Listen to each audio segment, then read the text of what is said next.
The Phoenix program, created by the CIA in 1967, was aimed at neutralizing through assassination, kidnapping, and torture the civilian infrastructure that supported the Viet Cong insurgency in South Vietnam.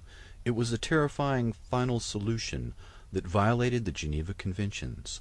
The Phoenix program's civilian targets of assassination were Viet Cong tax collectors, supply officers, political cadre, local military officials, and suspected sympathizers.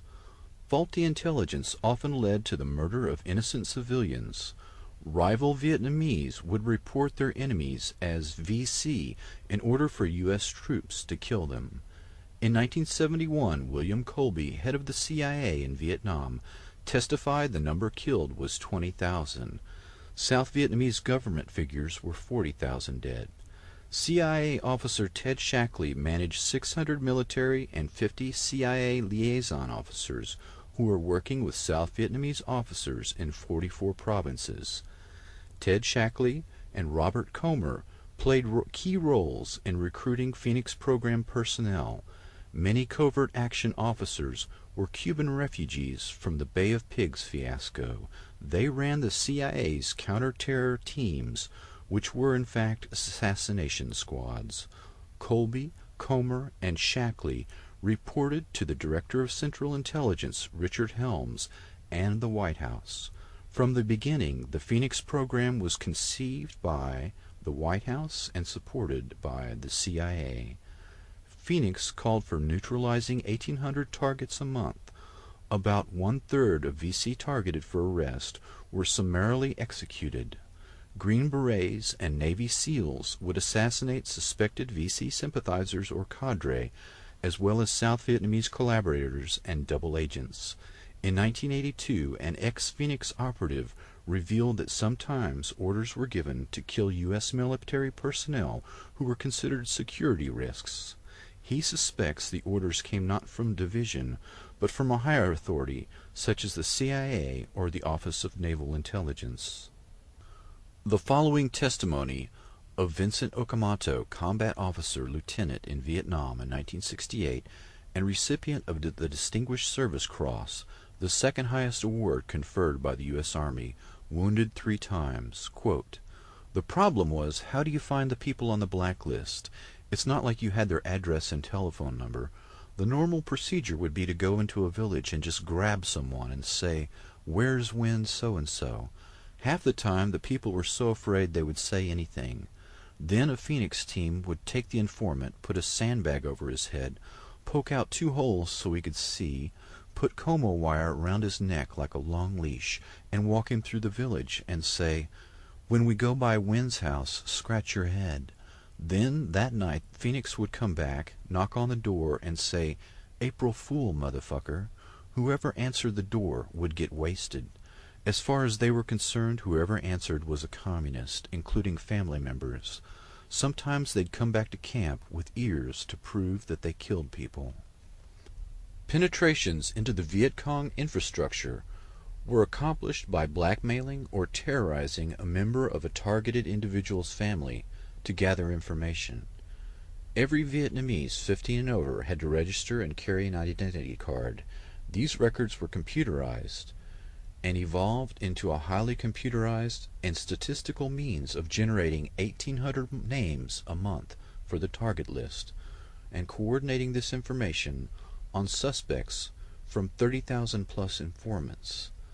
When the Strategic Hamlet program failed, CIA and military intelligence concentrated on the Phoenix program, a terror campaign aimed at the civilian population. Instead of winning hearts and minds, using the threat of assassination and a state of terror to defeat the North Vietnamese. Many non-political Vietnamese were arrested and tortured and in effect forced into the resistance army.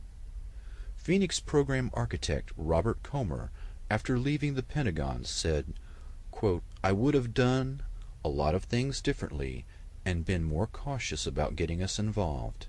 He called the war a strategic disaster which cost us 57,000 lives and $500 billion.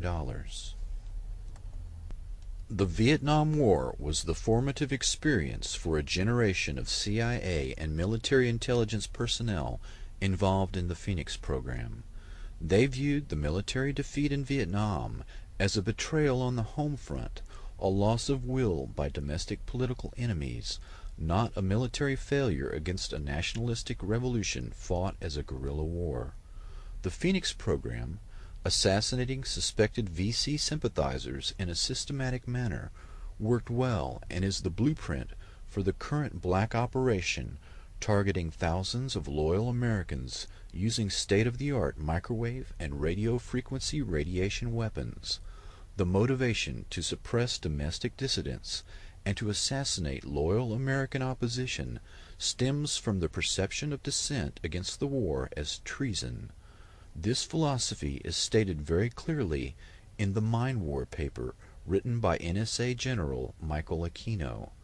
The Department of Defense has a huge stake in futuristic technology that kills by ionizing and non-ionizing radiation, leaving little or no trace. The indiscriminate killing of the Phoenix program continues on American soil. The terms soft kill, slow kill, and silent kill refer to the new way of killing the enemy in conflicts short of war and the small wars of the future. The counterinsurgency doctrine has now been applied to the home front so that the perceived betrayal of the military in Vietnam will not be repeated. The generation of CIA and military intelligence led by Shackley, Helms, Casey, Abrams, Singlab, Secord, John B. Alexander, Michael Aquino, Paul Vallely, and others have built the perfect beast, using selective assassination that leaves no trace. The ability to cull the human herd with silent kill technology allows a few personalities to remake the entire society in their own image. Extremely low frequency technology slowly drives the target crazy with silent sound, similar to the CIA MKUltra psychiatrist Ewan Cameron's psychic driving technique used to break down the target's personality.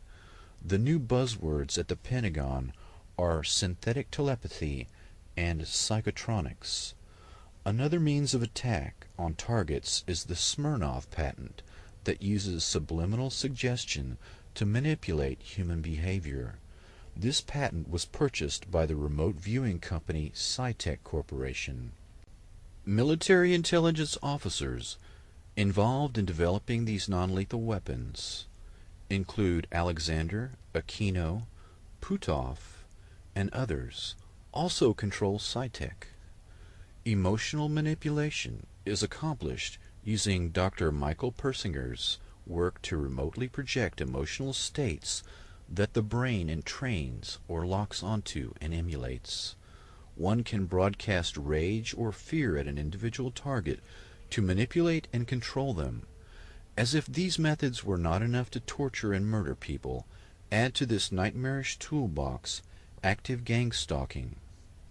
CIA-created cults and other cause-oriented groups are used to induce further trauma in the target by actively harassing them in public in a neutralization technique described in counterintelligence operations manuals that are aimed at enemy agents. In the race to develop a new weapon, it has always been necessary to test it on human beings. Perfecting the latest weapons designed to kill slowly and silently, as well as perfecting the process of controlling the human mind, are no different. Once the weaponry has been perfected on these few thousand people, the same techniques will be applied en masse to the general population, and then to humanity as a whole.